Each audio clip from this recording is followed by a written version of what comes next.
Argentina এবং England last কিছু ম্যাচে যত বেশি ইন্টেন্সিটিতে খেলেছে, এই ম্যাচের খেলা তারা আরও বেশি ইন্টেন্সিটিটা বাড়াবে। আর্জেন্টিনা যখনই সিট ব্যাক করছে, ডিপে যাচ্ছে ডিফেন্ড করতে, তখনই তারা গোল খেয়ে যাচ্ছে। স্পেনকে চাইবে যে স্পেন বল পায়ে রাখুক এবং ডিফেন্সটাকে শক্ত রেখে তারা দাঁতে দাঁত চেপে সাফার করে যাবে। ওই ট্রানজিশনাল যে থ্রেটটা, সেটা অক্ষুণ্ণ রেখে তারা ডিফেন্ড করে যাবে এবং এখানেই ফ্রান্স সবচেয়ে বেশি ভয়ঙ্কর। ইতিহাসের পাতায় যতই লেখা থাক দিল্লি বহুদূর, এবার কিন্তু ট্রফি আর মাত্র এক কদম দূরে। কোনো অঘটন না, কোনো লাক না, ফিফা র্যাঙ্কিংয়ে টপ 4-এই এখন সেমিফাইনালের মহরণে 48 দল কেটে ছেটে এবার লড়াই ব্যাটল অফ দ্য জায়ান্টসের। একদিকে ফ্রান্স ও স্পেনের হাই স্পিড ট্যাকটিক্যাল ফুটবল, অন্যদিকে আর্জেন্টিনা বনাম ইংল্যান্ডের ওল্ড স্কুল রাইভালরি আর হাই ভোল্টেজ ড্রামা। কি হবে কি হবে এমন সাসপেন্স চারিদিকে, সেসব নিয়ে আজ আমরা আলোচনা করব। আমাদের সঙ্গে স্টুডিওতে আছেন ফুটবল অ্যানালিস্ট সুমাইল রাহিক। আমরা যাচ্ছি তার কাছে। ভাই, আপনাকে স্বাগত জানাচ্ছি আমাদের স্টুডিওতে। ওয়ার্ল্ড কাপ নিয়ে উত্তেজনাটা শুরু থেকে যেমন ছিল, এখন আসলে 4 দলে এসে যখন ঠেকেছে, উত্তেজনাটা আরো অনেক বেড়ে গেছে এবং খুবই আশ্চর্যজনকভাবে ফিফা র্যাঙ্কিংয়ের 1, 2, 3, 4 চারটা দলই আসলে সেমিফাইনালে। এটা একটু একটু আশ্চর্যজনক কিনা? না, আশ্চর্যজনক তো না, কারণ র্যাঙ্কিংয়ের টপ 4টা দল খেলবে এটাই তো সবচেয়ে স্বাভাবিক। এবং আপনি যদি বিশ্বকাপের প্রথমে সবাইকে জিজ্ঞেস করতেন যে এবার আপনার টপ 5 ফেভারিট কারা, এই 4টা দল মোটামুটি সবার লিস্টেই ছিল। হয়তো পর্তুগাল, ব্রাজিল, আমার লিস্টে পর্তুগালও ছিল। পর্তুগাল ছিল, কারোর লিস্টে পর্তুগাল ছিল, কারোর ব্রাজিল ছিল, বিশ্বকাপ শুরু হওয়ার পর কারোর নেদারল্যান্ডস ছিল। কিন্তু এই 4টা দল সবার জন্য কমন ছিল, সো একদমই স্বাভাবিক। এবং আপনি যদি পুরো বিশ্বকাপে এই দলগুলোর পারফরমেন্স দেখেন, এই বিশ্বকাপে সবচেয়ে বেশি গোলের শট নেওয়া দল হচ্ছে ফ্রান্স, তারা সেমিফাইনালে। এই বিশ্বকাপে সবচেয়ে বেশি গোল দেওয়া দল আর্জেন্টিনা, তারা সেমিফাইনালে। এই বিশ্বকাপে সবচেয়ে বেশি পজিশন ধরে রাখা দল স্পেন, তারা তারা সেমিফাইনালে। এবং সবচাইতে রেজিলিয়েন্ট পারফর্ম করা মেক্সিকোকে 10 জন নিয়েও তাদের ঘরের মাঠে হারিয়ে দেওয়া সেই মানে যে দমের যে ইয়েটা পরীক্ষাটা দেয়া ইংল্যান্ড, তারাও হচ্ছে সেমিফাইনালে। সো খুবই ইন্টারেস্টিং।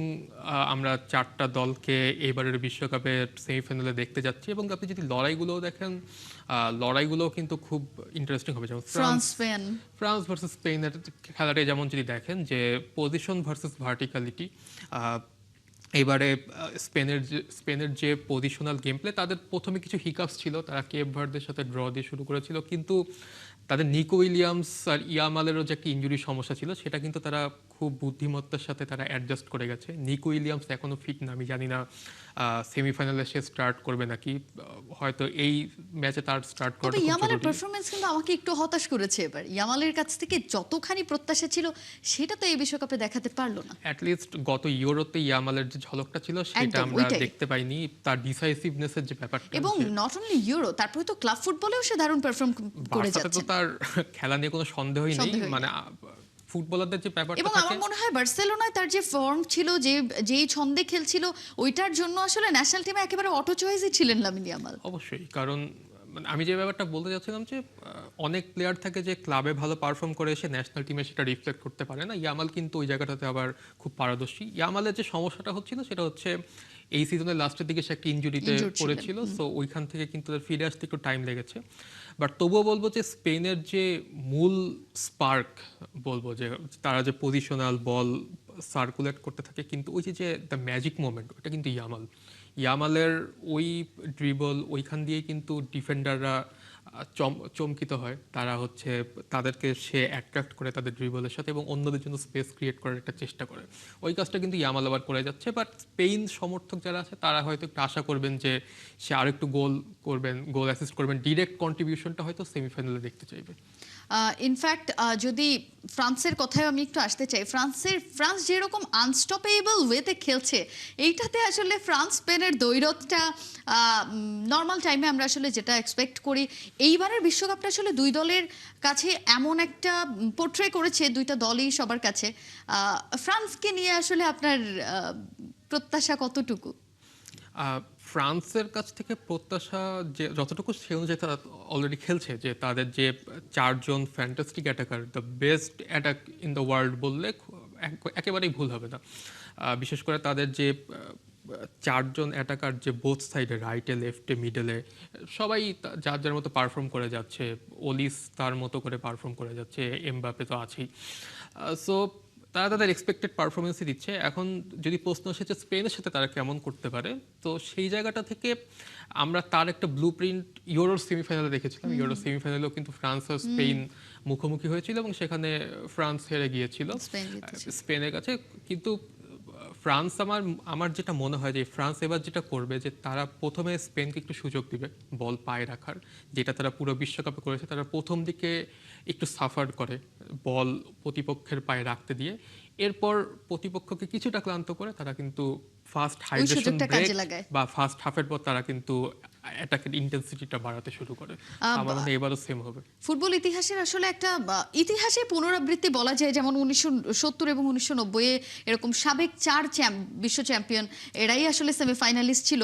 এবারও সেরকমই একটা ঘটনা যে 4 ফাইনালিস্টই এবার সেমিফাইনালে। সো এই ফুটবলের যে ইতিহাসের পুনরাবৃত্তি, এইটা একটু নস্টালজিক হয়ে গেল কিনা বিষয়টা সবার জন্য। যারা ওই টাইমে যারা বিশ্বকাপ তারা তো দেখেছেন হয়তো তাদের জন্য অনেকেই নাই, nostalgia। অনেকেই না, হ্যাঁ, 90 তে যারা হ্যাঁ, এবং জন্মগ্রহণ হ্যাঁ, করেছেন তারা তো অনেকেই হয়তো ইতিহাসের, আছেন।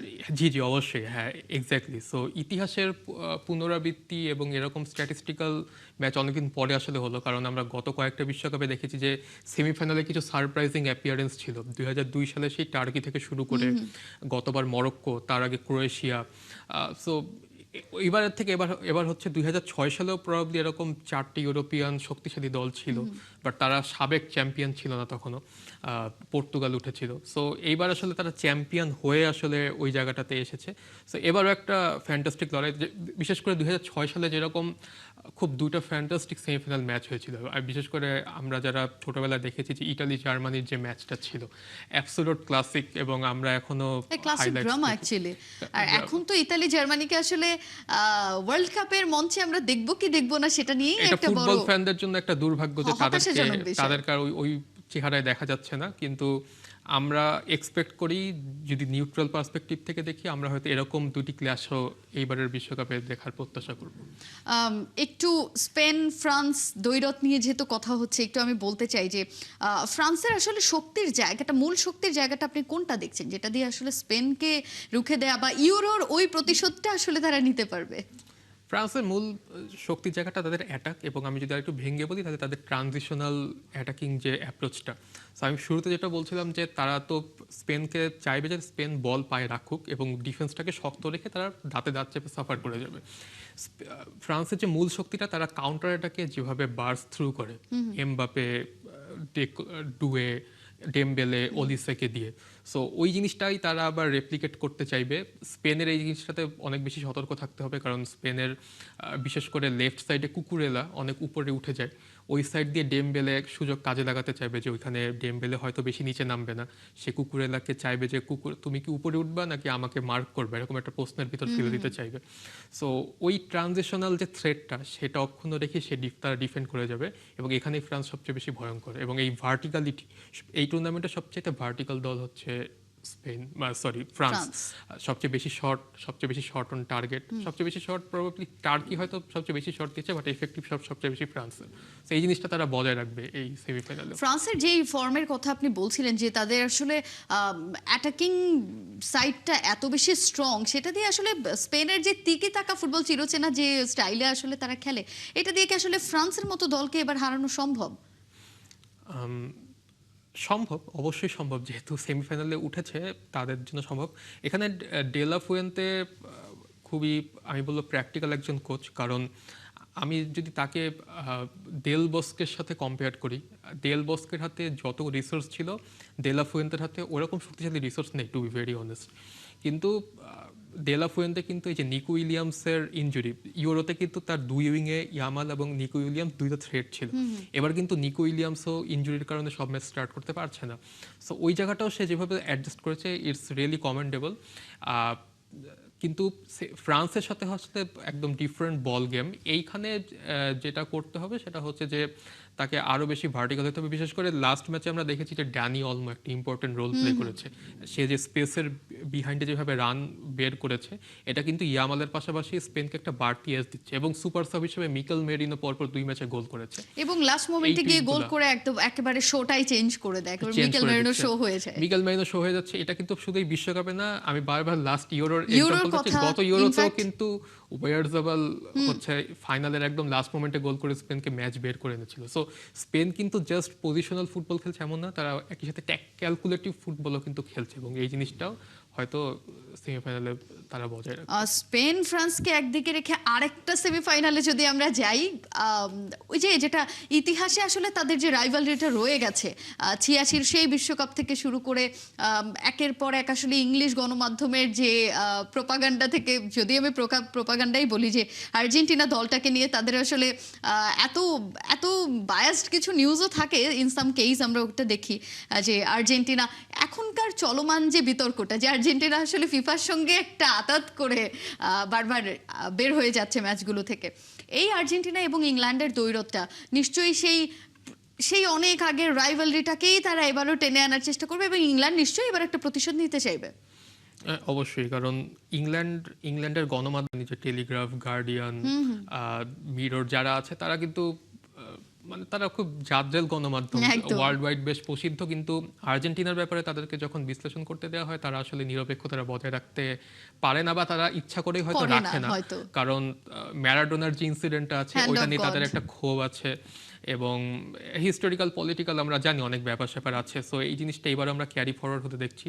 যেমন সোশ্যাল মিডিয়াতে আমরা দেখছি যে আর্জেন্টিনা ফিফার সাথে একটা আছে, এটা নিয়ে অনেক সোশ্যাল মিডিয়াতে হতেই পারে, ফিফা ফ্যানরা rigged, এটাই FIFA আসলে rigged বা অনেক ধরনের কথাবার্তা সোশ্যাল মিডিয়াতে হতে পারে, ফ্যানরা বলতে পারে, কিন্তু আপনি দেখবেন যে এবার টেলিগ্রাফও একটা আর্টিকেল করেছে যে is this world cup really rigged for Argentina. So এরকম একটা রিপোর্ট তারাও কিন্তু করেছে।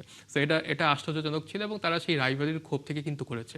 সো এইসব কনটেক্সট থেকে হ্যাঁ, অফকোর্স আর্জেন্টিনা ইংল্যান্ডের ম্যাচটা বিয়ন্ড দ্য ফিল্ড আরও বেশি ইন্টেন্সিফাইড হবে। গতকাল একটা নিউজ দেখলাম যে আর্জেন্টিনা ম্যাচের পর নাকি অলরেডি সমর্থকদের মধ্যে হাতাহাতি লেগে গিয়েছিল স্টেডিয়ামের বাইরে।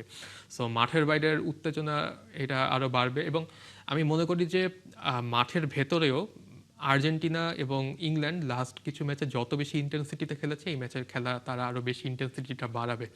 এবং দুই দলের ক্ষেত্রে একটা বড় চ্যালেঞ্জ হচ্ছে, তারা কিন্তু আর্জেন্টিনা যেমন এই নকআউট স্টেজে 3টা ম্যাচের ভিতর 2টা ম্যাচই তারা 120 মিনিট খেলেছে। ইংল্যান্ড এবং একটা খুব ম্যাচ খুব কষ্ট করে, আসলে কষ্টার্জিত জয় বলতে হবে। কষ্টার্জিত স্কোর জয়। লাইনটা যদিও 3-2 অথবা 3-1 আমরা দেখতে পাচ্ছি, কিন্তু প্রত্যেক ওই ম্যাচেই 3টা গোল দিতেই তো অনেক কষ্ট করতে হয়েছে। তারা একদম ডিসাইসিভ মোমেন্টে গোল বের করতে জানে, এটাই তাদের সবচেয়ে বড় গুণ, এবং লিওনেল মেসি আছে তাদের, ওইটা এই জন্যই তারা এসেছে সেমিফাইনালে, এই গুণটার জন্য। আবার ইংল্যান্ডের দেখবেন যে তারা 10 জন নিয়েও ম্যাচ বের করতে পারে, তারা তাদের স্ট্যামিনা, রেজিলিয়েন্স এগুলো দেখাচ্ছে, গুরুত্বপূর্ণ মোমেন্টে তারা গোল বের করে আনছে। এটা দুই দলের ক্ষেত্রে কিন্তু একই রকম। ইভেন ইংল্যান্ডও কিন্তু আপনার কঙ্গোর সাথে কামব্যাক করেছে, 1 গোল খেয়ে 2 গোল দিয়েছে। দুই দলের ভিতর অনেক মিল আছে, দুই দলের দমের অনেক সমস্যা আছে সেমিফাইনালকে সামনে রেখে, বাট যে দল আসলে বেশি দম ধরে রাখতে পারবে সেই দলই এই সেমিফাইনালটা উত্তীর্ণ হবে। তবে আর্জেন্টিনার জন্য এবারের এই কঠিন মঞ্চটা, সেমিফাইনাল, তাদের জন্য as per the previous games, like এর আগের ম্যাচগুলোতেও আর্জেন্টিনা এত কষ্ট করে খেলেছে, যেটা আমি আপনাকে মেনশন করলাম, যে প্রত্যেকটা ম্যাচেই আগে গোল হজম করতে হচ্ছে, তারপর সেটা শোধ দিতে হচ্ছে, না হয় শুরুতে একটা গোল দেওয়ার পরে আর সেই ব্যবধানটা বাড়ানো যাচ্ছে না, খুবই স্লো ফুটবল খেলতে দেখছি আমরা। উইংয়ে একটা বড় প্রবলেম আছে আর্জেন্টিনার। এই সমস্যাগুলো নিয়ে সেমিফাইনালে এত হাই ভোল্টেজ একটা দ্বৈরথ, মানসিক একটা ব্যাপারও তো আছে, যে মেন্টাল স্ট্রেংথটাও এখানে বড় ফ্যাক্টর হিসেবে কাজ করে। সো এই ক্ষেত্রে আর্জেন্টিনা কি একটু ব্যাকফুটে থাকবে নাকি? কিছুটা ব্যাকফুটে থাকবে। আমার কাছে মনে হয়েছে যে তারা যে গোলগুলো খেয়েছে, এটা তারা নিজেদের গেম, মানে ট্যাকটিক্যাল ডিসিশনের কারণেই খেয়েছে। কারণ স্কেলনির মাথায় অনেক হিসাব নিকাশ ছিল। যেমন গতকাল সুইজারল্যান্ডের সাথে গোলটা দেওয়ার পর তারা যে সিট ব্যাক করলো, তার ডিফেন্সে চলে গেল, এর কারণ হচ্ছে যে ওই যে গত 2 ম্যাচে যে তারা অনেক বেশি হাই ইন্টেন্সিটির ফুটবল খেলতে হচ্ছে, সেখান থেকে এনার্জিটা একটু সেভ রাখার জন্যই হয়তো স্কেলানি এই ডিসিশনটা নিয়েছে। কিন্তু সমস্যা যেটা হচ্ছে, আর্জেন্টিনা যখনই সিট ব্যাক করছে, ডিপে যাচ্ছে ডিফেন্ড করতে, তখনই তারা গোল খেয়ে যাচ্ছে। এটা তাদের একটা বড় সমস্যা, এবং ইংল্যান্ড এই সমস্যাটা আরও বেশি তৈরি করবে, কারণ ইংল্যান্ডের 2 উইঙ্গার রিলেন্টলেসলি অ্যাটাক করে যায় 2 উইং দিয়ে, এবং এই উইংয়ে কিন্তু শুধু অ্যাটাক না, উইংয়ে কিন্তু ডিফেন্ড করতে আর্জেন্টিনা একটা সমস্যায় পড়তে হচ্ছে আর্জেন্টিনার জন্য। সো এই সমস্যাটা আরও বেশি থাকবে। ইংল্যান্ডের ক্ষেত্রে যে সমস্যাটা হচ্ছে যে থমাস টুকেল কিন্তু এই বিশ্বকাপে স্কোয়াড সিলেক্ট করার সময় কিছু বিতর্কিত ডিসিশন নিয়েছিল, যেমন সে ফিল ফোডেন এবং কোল পালমারকে ইংল্যান্ডে রেখে এসেছে।